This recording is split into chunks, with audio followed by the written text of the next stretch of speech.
Hello बच्चों, कैसे हैं आप सब। उम्मीद है अच्छे होंगे।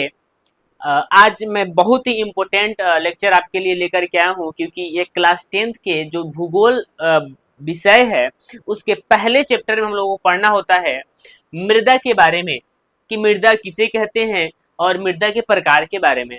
तो मृदा क्या है, मृदा का निर्माण कैसे होता है और मृदा के प्रकार को भी थोड़ा सा डिस्कस किए हैं एक लेक्चर में, इसके पहले वाले में। तो उसको जाकर के जरूर देख ले। हम इस लेक्चर में मात्र इतना ही देखने वाले हैं कि मृदा के प्रकार कौन कौन से हैं और उसके बारे में डिस्कस करने वाले हैं, क्योंकि इससे ऑब्जेक्टिव और सब्जेक्टिव दोनों टाइप के क्वेश्चन बने हुए हैं बिहार बोर्ड में। तो काफी इंपॉर्टेंट रहने वाला है लेक्चर। आप पूरा वीडियो पूरा लेक्चर जरूर देखेंगे। सबसे पहला बात कि हम जानेंगे कि मृदा के कितने प्रकार होते हैं। तो आपको पता होना चाहिए मृदा के टोटल 6 प्रकार होते हैं। मृदा के कितने प्रकार होते हैं भारत में? तो भारत में मृदा के 6 प्रकार होते हैं। याद रखना, भूमि की आकृति के आधार पर मृदा के अलग अलग प्रकार बटे हुए हैं, क्योंकि सभी जगह पर भूमि एक समान नहीं है, मृदा एक समान नहीं है। अलग अलग मृदा होने के कारण मृदा के प्रकार में, मृदा के वैरायटी में डिफरेंसेस देखने को मिलेगा, और साथ ही साथ उसके कृषि में भी डिफरेंस देखने को मिलेगा, क्योंकि अलग अलग क्षेत्र में अलग अलग प्रकार के मृदाएं पाई जाएगी और वहां पर कृषि भी अलग अलग तरीकों का होगा। फिलहाल हम जानेंगे कि मृदा के 6 प्रकार कौन कौन से हैं। सबसे पहले मृदा है जिसका नाम है जलोढ़ मिट्टी। हम जानेंगे कि आखिर जलोढ़ मिट्टी किसे कहते हैं। तो आपको पता होना चाहिए कि जलोढ़ मिट्टी वैसे मिट्टी होंगे जहां पर हर साल बारिश आएगा, यानी कि सॉरी बारिश बोल दिए, बारिश नहीं बाढ़ आएगा। यानी कि मेरे कहने का अर्थ यह है, जलोढ़ मृदा वैसे मृदा को कहा जाता है जहां पर प्रत्येक वर्ष बाढ़ आती है या फिर वहां पर नमी बनी रहती है। वो नदी के किनारे वाले क्षेत्र होगा या समुद्र के किनारे वाले क्षेत्र होंगे। तो हम आपको दिखा देते हैं कि जलोढ़ मिट्टी कौन कौन से होंगे। तो आपको ये पीली वाली जो भी क्षेत्र दिखाई दे रहा है सब जलोढ़ मिट्टी होगा, यानी कि जलोढ़ मिट्टी, ये पीला वाला यहाँ पे मानचित्र में भी दिखाया गया है, पीला वाला जो भी है सब जलोढ़ मिट्टी है। जितने भी समुद्र किनारे या फिर नदी के आसपास में जो भी क्षेत्र होगा सब जलोढ़ मिट्टी के अंतर्गत आएगा। उम्मीद है बात समझ में आ गया होगा। दूसरा है मृदा के प्रकार काली मिट्टी। आखिर काली मिट्टी किसे कहते हैं हम उसको भी जानेंगे। फिलहाल हम मानचित्र में दिखाने की कोशिश करते हैं कि आखिर काली मिट्टी कौन है, या लाल मिट्टी मैं सॉरी काली मिट्टी कौन कौन से क्षेत्र में अंतर्गत आएगा, तो हम उसको देख लेते हैं। आपको ये सब दिख रहा होगा, ये सारी चीजें, तो ये काली मिट्टी के अंतर्गत आएगा ये वाले, ठीक है, ये ब्लैक सोइल के अंतर्गत आते हैं। दूसरा है लाल या पीली मिट्टी। लाल या पीली मिट्टी आपको मानचित्र में हम दिखाते हैं कि कौन कौन होंगे। तो ये जितना भी लाल वाला क्षेत्र दिख रहा है ये सब यहाँ पर इन सभी क्षेत्रों में लाल मिट्टी या फिर पीली मिट्टी पाया जाएगा। ठीक है, उम्मीद है सारी बातें समझ में आ रहा होगा। दूसरा बात है नेक्स्ट नंबर 4 नंबर जो मृदा के प्रकार है इसका नाम है लैटेराइट मिट्टी। तो लैटेराइट मिट्टी भारत के मानचित्र में आपको कहाँ दिखेगा, जरा ध्यान से देखिएगा। तो ये देखिए ये आपको दिख रहा होगा लैटेराइट मिट्टी। ये कौन कौन से भाग होंगे तो देखिएगा, मरुस्थलीय मिट्टी बोल रहे हैं। ये जो लैटेराइट मिट्टी होगा, ठीक है, लैटेराइट मिट्टी ये वाला भाग जो आपको दिख रहा होगा, ये सब ये सब लैटेराइट मिट्टी के अंतर्गत आ जाएगा। यानी कि लैटेराइट मृदा के अंतर्गत कौन आएगा, ये वाला देखो, ये सब क्षेत्र लैटेराइट मिट्टी के मृदा के अंतर्गत आएगा। ठीक है, यहाँ पर आपको दिख रहा होगा ये सब लैटेराइट मृदा के अंतर्गत आएगा। ठीक है, दूसरा है 5 नंबर मृदा के प्रकार मरुस्थलीय मिट्टी। ठीक है, तो हम जानेंगे कि आखिर मरुस्थलीय मिट्टी कौन कौन होगा। तो आपको यहाँ दिख रहा होगा मरुस्थलीय मिट्टी, ये भाग मरुस्थलीय मिट्टी के अंतर्गत आता है। ठीक है, आप यहाँ पर मानचित्र में भी देख लीजिए थोड़ा सा। और नेक्स्ट है पर्वतीय मिट्टी। बाकी जो बच गया है ये सारे क्षेत्र जो ऊपर में भारत के सबसे ऊपरी भाग, ये सब ये पर्वतीय मृदा के अंतर्गत आते हैं। ठीक है, तो उम्मीद है मानचित्र में आपको दिख गया होगा कि भारत में मिट्टी कहाँ कहाँ से कौन कौन से मिट्टी है। ठीक है, अब हम इसके बारे में थोड़ा एक्सप्लेन करेंगे कि आखिर जलोढ़ मिट्टी क्या है, काली मिट्टी क्या है, लाल लैटेराइट मरुस्थलीय पर्वतीय मिट्टी क्या है, जरा हम उसको देख लेते हैं। सबसे पहला पॉइंट हम बता दें कि आखिर जलोढ़ मिट्टी किसे कहते हैं या जलोढ़ मिट्टी क्या है, तो हम उसको जान लेते हैं कि जलोढ़ मिट्टी क्या है। ठीक है, तो जलोढ़ मिट्टी देख लेना। सबसे पहला पॉइंट कि जो जलोढ़ मिट्टी ऐसे मिट्टी होगा जो नदी के समीप होगा। नदी के आसपास में जितने भी मिट्टी होंगे वो सब जलोढ़ मिट्टी होगा। और जलोढ़ मिट्टी काफी उपजाऊ होते हैं, वहां पर हर वर्ष बाढ़ आ ही जाता है। और जिस क्षेत्र में पानी की नमी होती है वहां पर कृषि अच्छे खासे हो जाते हैं। तो लिखना, नदियों द्वारा बहाकर लाई गई मृदा यह बहुत उपजाऊ होता है तथा इसका रंग धुंधला से हल्के भूरे होते हैं, यहाँ धुंधला होगा, ठीक है, धुंधला से हल्के भूरे रंग का होता है, धुंधला से हल्के भूरे रंग का होता है, ठीक है। और जलोढ़ मिट्टी कौन होता है? जो नदियों द्वारा बहाकर लाई गई मिट्टी को जलोढ़ मिट्टी कहते हैं, जो काफी उपजाऊ होते हैं। एक बात याद रखेंगे, जो जलोढ़ मिट्टी होते हैं वे दो प्रकार के होते हैं। वो कौन होता है? एक खादर, एक बांगर, ठीक है। आपसे एग्जाम में क्वेश्चन पूछता है कि खादर और बांगर में अंतर बताओ, तो आपको यहां से लिख लेंगे तो आराम से मिलेगा 2 अंक। और बहुत इंपॉर्टेंट है, खादर और बांगर में अंतर बताओ, ठीक है। तो जलोढ़ मिट्टी कितने प्रकार के होते हैं? 2 प्रकार के, एक का नाम है खादर और दूसरा का नाम है बांगर, ठीक है। याद रखना, मान लेते हैं कोई नदी है, ठीक है, ये नदी आपको दिख रहा होगा, ये नदी है। तो नदी के जस्ट किनारे वाले जो भाग होगा, ये जस्ट किनारे वाला जो भाग होगा, ये यहाँ पर हर वर्ष बाढ़ आती है, यहाँ हर वर्ष बाढ़ आती है। तो कहीं ना कहीं ये जिस मिट्टी पर हर वर्ष बाढ़ आएगी वहां पर नई नई मिट्टी हर साल आएगी, ठीक है। तो नई जलोढ़ मिट्टी को खादर कहेंगे, एक बात याद रखना। और इससे थोड़ा दूर ये सब जो भाग होगा, ये नदी से थोड़ा दूर वाली भाग होगा, ये बांगर के अंतर्गत आएगा, क्योंकि जब बहुत भयंकर बाढ़ आती है तो इस नदी तक पानी पहुंचता है। यह नदी यानी कि सीधी सी बात है, ये जो बांगर होता है नदी से थोड़ा दूर होता है। खादर वाली मिट्टी होती है नदी के करीब और बांगर नदी से दूर होता है। यानी कि बांगर वाले क्षेत्र में हर वर्ष बाढ़ आता है क्या? नहीं आता है। तो खादर और बांगर में अंतर समझने के लिए सबसे पहला पॉइंट बताएं कि खादर नदी के समीप होता है और बांगर नदी से दूर होता है, पहला अंतर। दूसरा अंतर समझना कि खादर वाले क्षेत्र में हर वर्ष बाढ़ आती है और बांगर वाले क्षेत्र में हर वर्ष बाढ़ नहीं आती है, ठीक है। और एक बात याद रखना, जिस मिट्टी में हर वर्ष बाढ़ आता है वह उपजाऊ होता है और जिस मिट्टी में हर वर्ष बाढ़ नहीं आता है वह कम उपजाऊ होता है। हालांकि वहां पर भी उपज होती है, वह कम उपजाऊ होता है। उम्मीद है अंतर समझ में आ गया होगा। आप देख भी सकते हैं, यहाँ पर ये नदी है, बगल में ये सब क्षेत्र है, ये सब पर्वत है, यहाँ से नदी निकल रही है, ठीक है। तो आपको खादर और बांगर यहाँ पर दिख रहा होगा, जहां पर प्रत्येक वर्ष बाढ़ आ जाती है खादर, और जहां पर प्रत्येक वर्ष बाढ़ नहीं आती है वहां उसको हम बांगर कहते हैं। तो ये नदी के पास पाई जाती है। खादर में सबसे पहला अंतर क्या देखोगे, तो यह नदी के पास पाई जाती है, यह नदी से दूर पाई जाती है, पहला अंतर। दूसरा, मिट्टी के कण महीन होते हैं। याद रखना, जो खादर वाले क्षेत्र होते हैं वहां मिट्टी काफी नरम और मुलायम होते हैं, ठीक है। और बांगर होते हैं, यह मिट्टी के कण मोटे होते हैं, मोटे मतलब रुखरेदार होते हैं। कौन? बांगर वाले क्षेत्र की मिट्टी। तीसरा है, यह अधिक उपजाऊ होता है, यह कम उपजाऊ होता है। उम्मीद है बात समझ में आ गया होगा। यह नदी के समीप होता है, यह नदी से दूर, यह नदी के समीप, ठीक है। और यह कम उपजाऊ होता है, आपको समझ में आ गया होगा। खादर वाले क्षेत्र में अगर और कुछ ऐड करना चाहो तो इसमें क्या ऐड कर सकते हो कि यहाँ हर वर्ष बाढ़ आती है, खादर में यहाँ हर वर्ष बाढ़ आती है और बांगर में हर वर्ष बाढ़ नहीं आती है। यानी खादर में और लिखना चाहोगे अंतर, तो यहाँ प्रत्येक वर्ष बाढ़ आती है, प्रत्येक वर्ष बाढ़ आती है, ठीक है, बाढ़ आती है। और बांगर में लिखना, यहाँ प्रत्येक वर्ष बाढ़ नहीं आती है, बाढ़ नहीं आती है। इसका अर्थ क्या है? कभी कभी बाढ़ आती है। आप इसको भी अंतर में नोट डाउन कर लेंगे, आराम से समझ में आ गया होगा, ठीक है। तो खादर और बांगर में एग्जाम में क्वेश्चन पूछता है, आप इसको यहां से जरूर लिखेंगे, जरूर पूरा का पूरा अंक मिलेगा। आगे हम जानेंगे जलोढ़ मिट्टी के बाद, ठीक है। ये तो था हमारा जलोढ़ मिट्टी। अब हम जानेंगे कि जलोढ़ मिट्टी में और कौन कौन से पॉइंट होंगे, कि जलोढ़ मिट्टी की कौन कौन सी बातें हैं और हमको पता होना चाहिए कि कहाँ कहाँ जलोढ़ मिट्टी पाया जाएगा। जलोढ़ मिट्टी का हम जानेंगे विस्तार और किन किन फसलों को उगाया जा सकता है जलोढ़ मिट्टी में। तो आपको यहाँ मानचित्र में दिखा दिया गया है कि ये सब जलोढ़ मिट्टी है, ये सब जलोढ़ मिट्टी है, ठीक है, ये सब।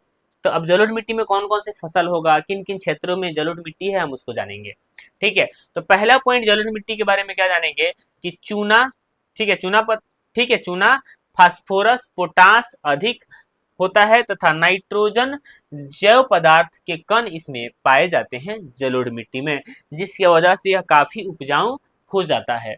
दूसरा, जलोढ़ मिट्टी में कौन कौन सी फसल उगाई जा सकती है? तो जलोढ़ मिट्टी में गन्ना, चावल, गेहूं, मक्का जैसी फसलों के लिए यह उपयुक्त मानी जाती है। तो आपसे एग्जाम में अगर क्वेश्चन पूछे कि जलोढ़ मिट्टी में कौन कौन सी फसलें उगाई जा सकती है, तो गन्ना, चावल, गेहूं, मक्का, ये सारी खेती उपजाई जाती है जलोढ़ मिट्टी में, जहां पर हर वर्ष बाढ़ आती है। ठीक है। दूसरा, कि भारत में जलोढ़ मिट्टी का जो विस्तार है 6.4 करोड़ हेक्टेयर भूमि पर पाया जाता है। यानी कि भारत में जलोढ़ मिट्टी कितना पाया जाता है? तो 6.4 करोड़ हेक्टेयर भूमि पर क्या पाया जाता है? तो 6.4 करोड़ हेक्टेयर भूमि पर कौन सी मिट्टी पाई जाती है भारत में?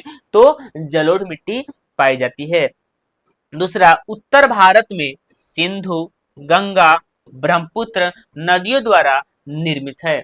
यानी कि याद रखना, भारत के उत्तर भारत में, ये सब उत्तरी भारत है, ठीक है, ये उत्तर भारत है। और इस भारत के जो हिमालय, यहाँ पर क्या है? तो यहाँ पर ये हिमालय का क्षेत्र है, ये हिमालय का क्षेत्र है। और इस हिमालय से नदियां निकलती है, जिसका नाम है सिंधु, गंगा और ब्रह्मपुत्र नदी यहाँ से होते हुए, असम से होते हुए यह बंगाली खाड़ी में गिरती है।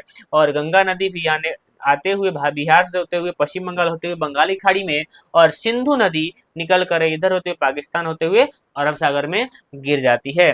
ठीक है। तो ये सारे नदियां हैं जिसके कारण भारत में क्या है? जलोढ़ मिट्टी का निर्माण हुआ है। किस नदी के कारण?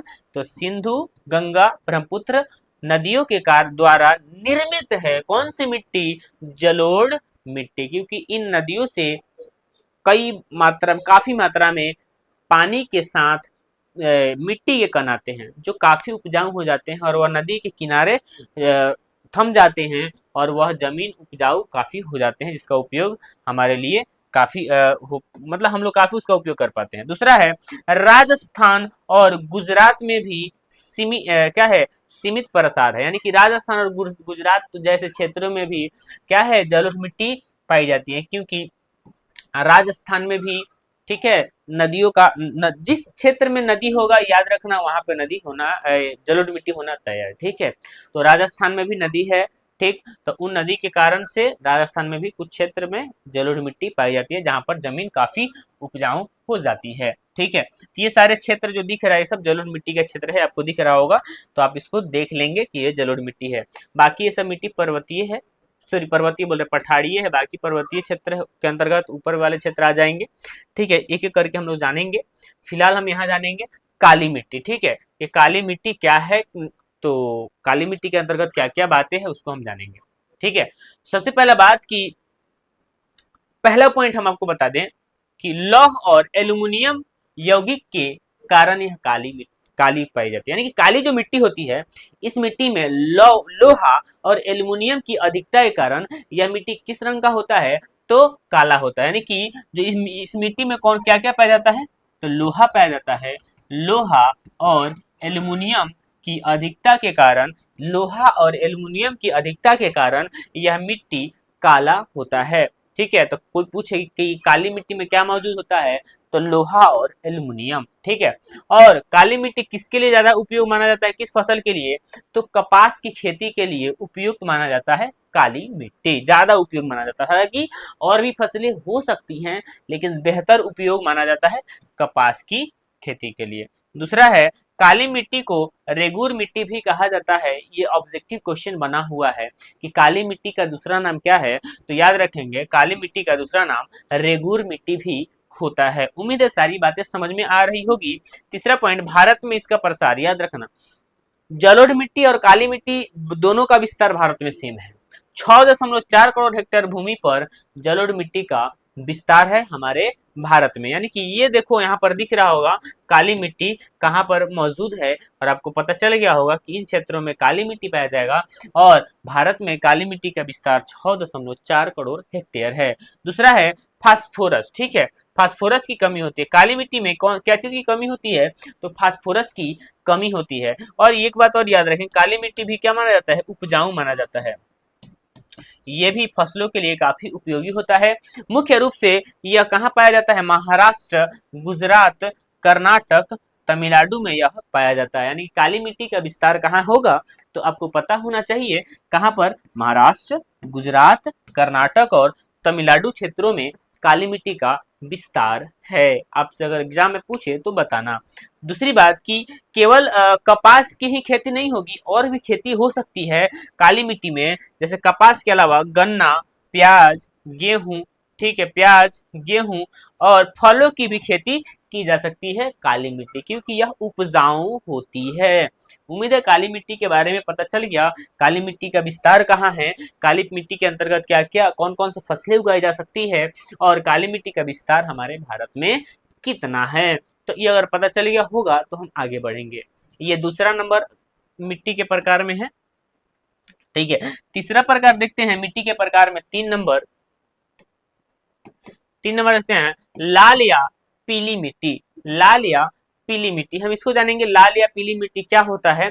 तो याद रखेंगे, पहला पॉइंट लाल या पीली मिट्टी में हम जानेंगे कि लोहे की अधिकता से, लोहे की अधिकता से लाल लाल, ठीक है, पानी मिलने पर पीली या भूरी हो जाती है। यानी कि लाल या पीली मिट्टी में लोहा की अधिकता होती है, और जब वहां पर वर्षा होती है तो जब दोनों लोहा और वर्षा के कण आपस में जब मिलते हैं या फिर पानी मिलते हैं तो वह उसका रंग थोड़ा सा पीला पड़ जाता है, तो हम इसको पीली मिट्टी भी कहते हैं। ठीक है, तो लाल या पीली मिट्टी में किसकी अधिकता होती है? तो लोहा की अधिकता होती है। अब भारत में इसका विस्तार जानेंगे कि लाल या पीली मिट्टी का भारत में विस्तार क्या है। तो 7.2 करोड़ हेक्टेयर भूमि पर भारत में लाल या पीली मिट्टी मौजूद है। क्योंकि ये भी ऑब्जेक्टिव क्वेश्चन पूछा है कि भारत में लाल या पीली मिट्टी का विस्तार कितना है। तो 7.2 करोड़ हेक्टेयर भूमि पर भारत में लाल या पीली मिट्टी का विस्तार है। तीसरा पॉइंट है कि लाल या पीली मिट्टी का जो विस्तार है किन किन क्षेत्रों में पाया जाता है। तो वह पाया जाएगा तमिलनाडु, कर्नाटक, मेघालय, उड़ीसा, ठीक है, आंध्र प्रदेश, छोटा नागपुर का पठार में यह पाया जाएगा लाल या पीली मिट्टी। देख लीजिए, लाल मिट्टी हो, इसका रंग ही क्या होता है? लाल होता है। एक बात और याद रखना, दक्कन जितने भी दक्षिण का क्षेत्र होता है, दक्कन का जितना भी क्षेत्र होता है उसमें लाल मिट्टी पाया जाएगा। यानी कि ये हो गया उत्तर, ये हो गया दक्षिण। दक्षिणी भाग में आपको क्या मिलेगा? लाल मिट्टी मिलेगा। ये सारी बातें आराम से समझ लीजिए। यहाँ पर ये मानचित्र में भी दिखाया गया है किन किन क्षेत्रों में लाल या पीली मिट्टी पाया जाएगा। तो आपको दिख रहा होगा ये असम राज्य भी उसमें आ जाते हैं, वहां पर भी लाल मिट्टी पाया जाता है। ठीक है, तो दक्षिण के क्षेत्र में, दक्कन क्षेत्र में लाल मिट्टी पाया जाएगा। ये उत्तर है, नीचे दक्षिण, ये सब दक्षिणी भाग है, इसमें लाल मिट्टी पाया जाएगा। ठीक है, ये मानचित्र में भी आपको दिख रहा होगा, आप इसको आराम से देख लेंगे। ठीक है, नेक्स्ट हम जानेंगे ये 3 नंबर के बाद 4 नंबर मिट्टी के प्रकार, जिसका नाम है लेटेराइट मिट्टी। क्या नाम है? लेटेराइट मिट्टी। अब लेटेराइट मिट्टी के बारे में जानते हैं कि आखिर लेटेराइट मिट्टी कौन कौन सी। ये सब क्षेत्र जो दिख रहा है ये सब लेटेराइट मिट्टी का क्षेत्र है। ये रेड कलर का जो दर्शाया गया है ये सारा का सारा लेटेराइट मिट्टी है। हम जानते हैं लेटेराइट मिट्टी के बारे में। लेटेराइट ग्रीक शब्द से, लेटर शब्द से बना है, जिसका अर्थ होता है ईट। ठीक है, लेटर का अर्थ क्या होता है? ईट होता है। ठीक है, ईट होता है। तो लेटेराइट मिट्टी का निर्माण कैसे हुआ है? तो ग्रीक शब्द से, ग्रीक के शब्द जिसका नाम है लेटर, लेटर से मिलकर बना है लेटेराइट। ठीक है, जिसका अर्थ होता है ईट। दूसरा बात बोले कि भारत में इसका विस्तार है 1.3 करोड़ हेक्टेयर भूमि पर भारत में इसका विस्तार है। ठीक है, तीसरा पॉइंट हम बता दें कि लोहा और एल्युमिनियम के कारण यह लाल होता है। ठीक है, लेटेराइट मिट्टी का रंग लाल क्यों होता है? तो लेटेराइट मिट्टी में लोहा और एल्युमिनियम मौजूद होता है, जिसके कारण यह मिट्टी लाल होता है। यानी कि इस मिट्टी का रंग किसके कारण लाल होता है? तो लोहा और एल्युमिनियम की अधिकता के कारण लेटेराइट मिट्टी का रंग लाल होता है। तीसरा पॉइंट नेक्स्ट बताते हैं कि यहाँ पर ह्यूमस के कारण, ठीक है, ह्यूमस की कमी के कारण यहाँ पर यह उपजाऊ कम होता है। यानी कि लेटेराइट मिट्टी कम उपजाऊ होता है, कम उपजाऊ होता है। इसमें इसमें खाद बीज डाल करके उपजाऊ बनाया जाता है और खेती की जाती है। दूसरा पॉइंट, लेटेराइट मिट्टी कर्नाटक, केरल, तमिलनाडु, मध्य प्रदेश, उड़ीसा और असम के क्षेत्रों में पाया जाता है। यानी कि इन सभी क्षेत्रों में आपको लेटेराइट मिट्टी पाया जाएगा। कहाँ कहाँ, यानी कि लेटेराइट मिट्टी का विस्तार किन किन क्षेत्रों में है, तो कर्नाटक, केरल, तमिलनाडु, मध्य प्रदेश, उड़ीसा तथा असम के क्षेत्रों में मौजूद है। दूसरा पॉइंट हम बता दें कि इस मिट्टी में चाय की खेती, कॉफी की खेती और कहवा की खेती काफी अच्छे से की जाती है। यही कारण है कि कर्नाटक, केरल, तमिलनाडु, मध्य प्रदेश, उड़ीसा और असम के लोग अधिक चाय पीना और कॉफी पीना पसंद करते हैं। ठीक है, तो चाय, कॉफी और कहवा की खेती कहाँ की जाती है, तो लेटेराइट मिट्टी में की जाती है। उम्मीद है लेटेराइट मिट्टी के बारे में सारी बातें समझ में आ गया होगा। किसी प्रकार का कंफ्यूजन हो तो जरूर कमेंट बॉक्स में लिखेंगे। नेक्स्ट देखते हैं मिट्टी के 5 नंबर प्रकार जो क्या कह रहा है। पांचवा कह रहा है कि मरुस्थलीय मिट्टी। ठीक है, मिट्टी के प्रकार में पांचवा है मरुस्थलीय मिट्टी। ठीक, हम जानेंगे कि आखिर मरुस्थलीय मिट्टी क्या होता है, उसमें वह कौन कौन क्षेत्रों में मौजूद है। सबसे पहला बात कि मरुस्थलीय मिट्टी आपको पता होना चाहिए, यहाँ पर दिख रहा है राजस्थान का जो क्षेत्र है ना, यहाँ पर मरुस्थलीय मिट्टी पाया जाएगा। यहाँ पर शुष्क जलवायु होगा, वर्षा कम होती है, गर्मी ज्यादा होती है।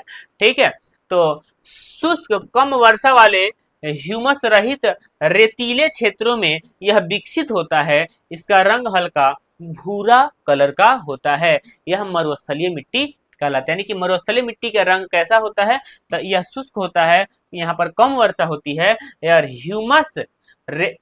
ह्यूमसहीन, ठीक है, क्या है, ह्यूमस रहित होता है यहाँ पर, यानी कि ह्यूमस नहीं होता है, और रेत के क्षेत्रों में विकसित होता है। यानी कि मरुस्थलीय क्षेत्र वैसे क्षेत्र होते हैं जहां पर रेत होता है, रेत का अर्थ होता है बालू। यानी कि बलुई क्षेत्र में कौन सी मिट्टी पाया जाएगा, तो मरुस्थलीय क्षेत्र मिट्टी पाया जाएगा। ठीक है, इसका रंग कैसा होता है, तो हल्का भूरा कलर का होता है।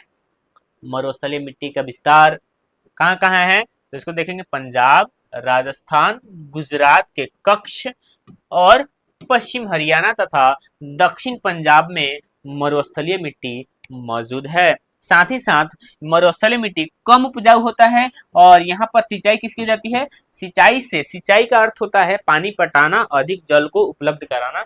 सिंचाई की वजह से, सिंचाई करने पर कपास, चावल और गेहूं की खेती की जाती है मरुस्थलीय मिट्टी में। और ये रहा मरुस्थलीय मिट्टी, आपको दिख रहा होगा हल्का भूरे रंग का होता है और इन क्षेत्रों में मरुस्थलीय मिट्टी मौजूद है। किसी प्रकार के डाउट होगा तो जरूर पूछेंगे। नेक्स्ट है 6 नंबर मिट्टी के प्रकार में कि आखिर ये छठा कौन है, जरा हम उसको देखेंगे। पर्वतीय मिट्टी, आपको दिख रहा होगा पर्वतीय मिट्टी जितने भी ऊपर वाली भागे है ये सब पर्वतीय मिट्टी के अंतर्गत आते हैं। ठीक है, पर्वतीय मिट्टी के अंतर्गत आते हैं, जैसे कि ऊपर जम्मू कश्मीर हो जाएगा। ठीक है, और भी ये सब क्षेत्र जो आते हैं ये सब पर्वतीय मिट्टी के अंतर्गत आते हैं। ठीक है, यानी कि यह पहाड़ी क्षेत्रों में पाया जाता है। पर्वतीय मिट्टी कहाँ पाया जाएगा, तो पहाड़ी क्षेत्रों में पाया जाएगा। और पहाड़ी क्षेत्रों में पाया जाने वाला जितना भी मिट्टी होता है वह कम उपजाऊ होता है, उसे उपजाऊ बनाया जाता है, फिर उसमें फसल करी जाती है। ठीक है, इस क्षेत्र में सीढ़ीनुमा खेती की जाती है। यानी पर्वतीय मिट्टी में जितने भी होते हैं, यहाँ पर जैसे ये पर्वत हो गया बड़े बड़े, या फिर पठारी क्षेत्र हो गया, पहाड़ी क्षेत्र हो गया, तो वहाँ पर सीढ़ीनुमा खेती की जाती है। ठीक है, वहाँ पर सीढ़ीनुमा खेती की जाएगी, वहाँ मिट्टी रहेगा और टाइम टाइम से वर्षा होगा या फिर वर्षा के जल को संचित करके वहाँ पर पानी पटाया जाएगा और वहाँ पर क्या करी जाएगी, खेती। यानी कि सीढ़ीनुमा खेती कौन से मिट्टी में करी जाती है, तो पर्वतीय मिट्टी में सीढ़ीनुमा खेती की जाती है।